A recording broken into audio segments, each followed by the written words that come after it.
resentment is there's a bunch of people out there that have these lives that are deeply unsatisfying, because I think somehow or another, through momentum and just through just things falling into place the way they are, and people trying to fit their lives around the way these pieces have fallen into place, there are so many people that are working all day long doing something that is deeply unsatisfying and almost painful to them. Yes. If you make furniture for a living, and you feel a great satisfaction out of that, and you sell that furniture, look, man, making furniture feels good. If you can do that, you could cut those corners perfectly and sand everything down nice and stain it, and then it's done, and you get this satisfaction, and you sell it to someone, and that pays your bills.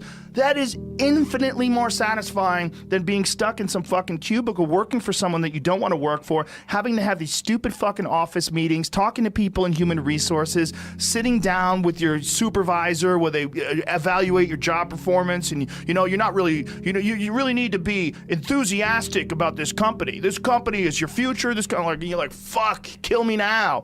There's a lot of people out there that would way rather do something else, and I hope they understand that they can. Everybody's got these stupid barriers they put in their own head. You got to resist those goddamn things, because they don't do you any good, and they certainly define the potential for your future in a negative way that's not self-serving, and it's not even real. You put this artificial ceiling on the potential for what you're doing. If you hit a wall, okay, that just means you need to regroup and rethink. It doesn't mean that wall's there, especially when it comes to something like social media or like a podcast, something where you like it less, fix that. Figure out a way to do it. You can do that. And this idea that there's no way to get past the starting block today is just ludicrous. It's crazy. And it's just this poor thinking. And people that are trapped in bad situations, one of the problems is you feel like this is your future. You feel like you're fucked and you can't get out of that. There's no hope. There's no light at the end of the tunnel. There's no rainbow.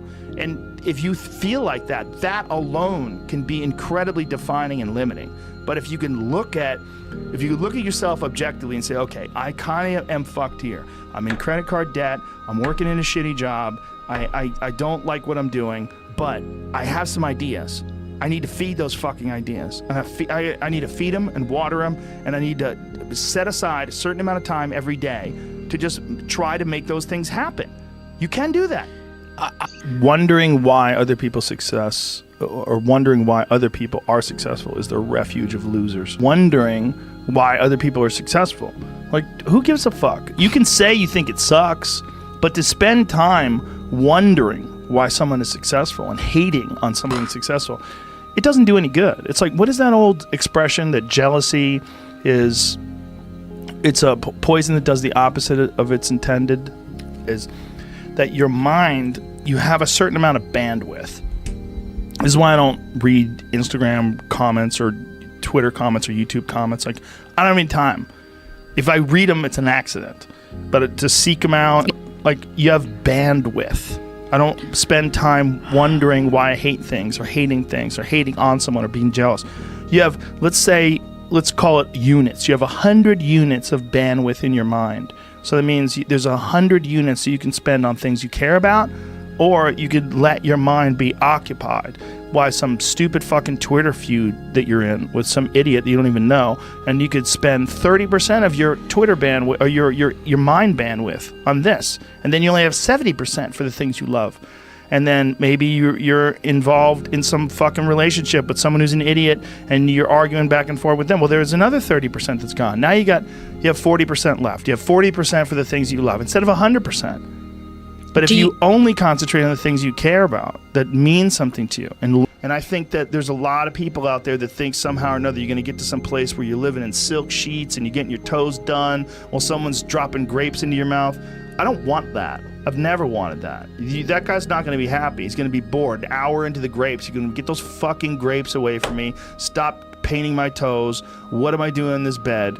I got to do something. I'm not stimulated. The human organism, the animal that we are, needs constant stimulation because it evolved trying to find food and escape enemies, and find shelter, escape nature, escape the elements, try to survive, And this is the great joy that you have in taking care of your children, that you can protect your children from the elements and the enemies and feed them. And it's also the great sadness that you see in losers.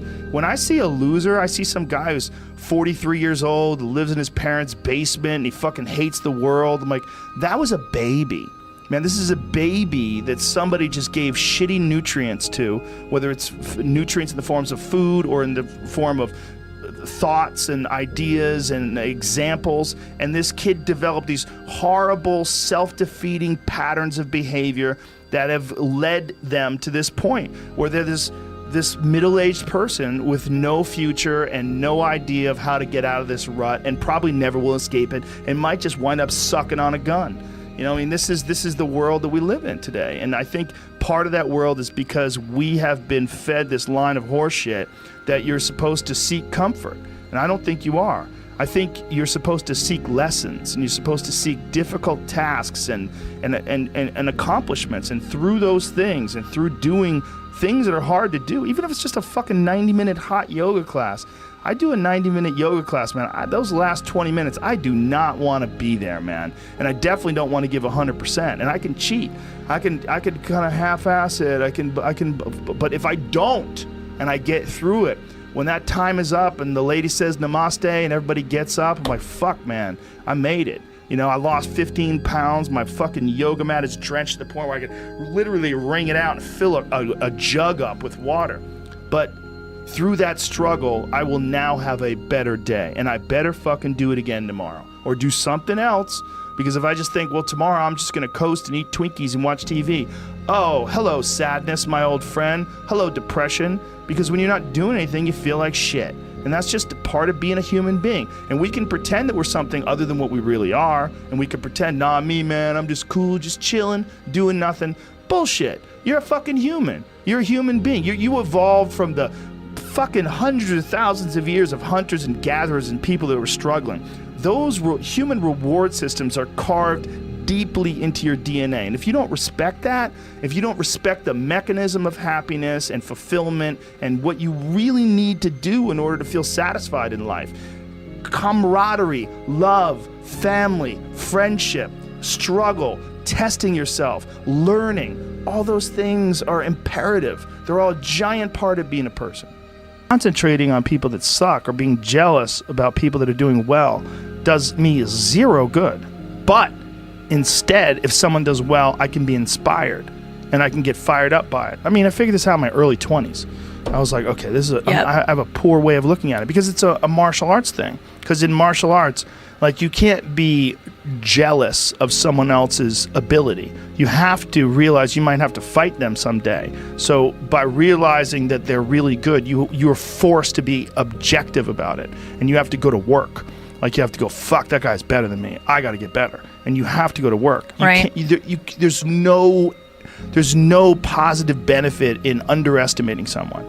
Underestimating someone will get you fucking killed. Like, literally. You're gonna get. But this is something I've cultivated for a long time and avoided things that make me unhappy and figured out what those things are and been very rigid about eliminating them from my life.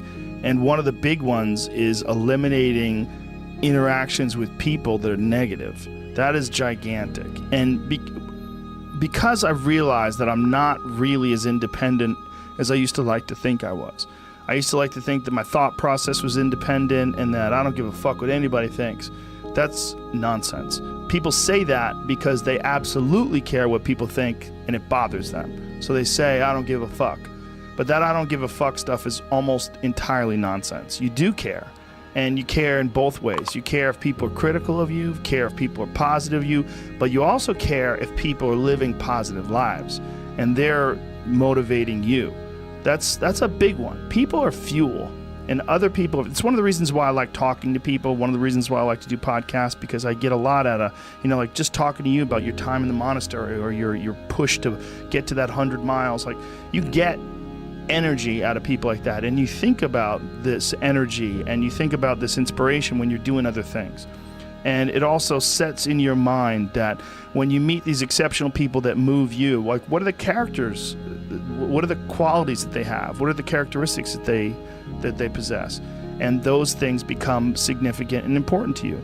Whereas if you live around a bunch of people that are complaining and bitching about everything, and they see the negative in everything, and they're always whining, those people are the opposite of that. They're the opposite of inspiration, and they're mud. You're just like, what? It's like you're up to your ankles in mud. You try to trudge through life. It's difficult. You're not light. It's not pushing you. There's not a wind at your back. The wind's in your face, and it's rough, and over time, I've learned that these people, you're not going to fix them. I used to want to fix them when I was young. I used to want to go, hey man, I see what you're doing. Like, dude, don't do that anymore. Listen, just do this and stop doing that and start doing this. And if you just work towards this, you could be successful. And then a week later, the guy's doing the same shit. You're like, okay, right. I'm wasting a significant amount of my energy on someone who doesn't want to waste any of their energy on themselves. And so managing the community and the tribe that you're in, making sure that you're a good member of that tribe, that you're doing your part, and there's a lot of cynicism in these days about inspiration and about motivation, because there's a lot of fake shit. You can go on Instagram and you see a million of these inspirational quote pages, and they're run by people that are probably depressed.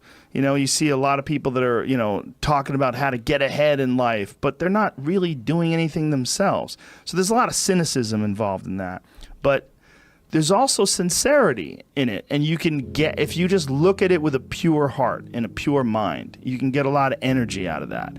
And when you're around happy, inspirational people that are successful, it makes you feel better and you get inspired. And if you act on that inspiration, your life will be more fulfilled. And it's not just inspirational in terms of financial success, but in terms of doing difficult things, whether it's running 100 miles, it doesn't pay you a goddamn thing other than the wealth of the knowledge that you can push yourself to such an extreme. Or anything else, whether it's someone who becomes really good at playing chess, or someone who's really good at martial arts, or whatever it is. There's a great feeling in these overcoming these difficult things, because life is never this just constant state of I'm at a 9 all day, and when I'm with my wife, I hit 10. Yay! And I stay like that. That's not real. What's real is like you saying that you went to this monastery and felt all this angst about meditating and being alone and not having your phone and not having the input, but then when it comes out of it, then you have this reward. So you push through this, and you had these uncomfortable feelings, and you came out of those uncomfortable feelings with this newfound appreciation for time and this respect for your own existence in your own space, and carving out 3 hours for yourself a day. That's where it all comes from. It all comes from life lessons, and the lessons are learned through struggle.